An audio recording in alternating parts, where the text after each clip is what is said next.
Friends, நம்ம இப்போ பார்க்க போகிற டாபிக் வந்து மார்க்கெட் நாய்ஸ் அப்படின்வாங்க. நாய்ஸை வந்து இன்னொரு டேர்ம் என்னென்னா வாலட்டிலிட்டி அப்படிம்பாங்க. மார்க்கெட் நாய்ஸ் இல்லை வாலட்டிலிட்டி என்னென்னா, ஒரு ஸ்டாக் ப்ரைஸ் வந்து ஸ்ட்ரைட்டாக மேலேயோ இல்லை ஸ்ட்ரைட்டாக கீழேயோ வராது. ஒரு ஸ்டாக் ப்ரைஸ் வந்து மேலே கீழேன்னு நிறைய பேர் ட்ரேட் பண்ணுறதால அதோட மூவ்மெண்ட் வந்து ரேண்டமாக இருக்கும்.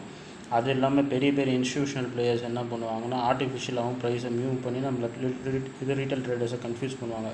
அப்போ தான் நம்ம பாக்கெட்லேருந்து அவங்க வந்து பைசாவை எடுத்துகிட்டு போக முடியும். ஒரே லைனில் மூவ் பண்ணால் அவங்க ஃபாலோ பண்ணி அழகாக பைசா எடுத்துவாங்க. 1000 கோடி 2000 கோடி போகும்போது அவங்க சின்ன சின்ன அமௌண்ட்டாக மார்க்கெட்டுக்குள்ளே இன்டியூஸ் பண்ணுவாங்க. அப்போ செல்லிங்கும் பையும் மாறி நடக்கும்போது ப்ரைஸ் இப்படி மாறி போகும்போது நம்ம கிளியராக ட்ரெண்டு தெரியாது.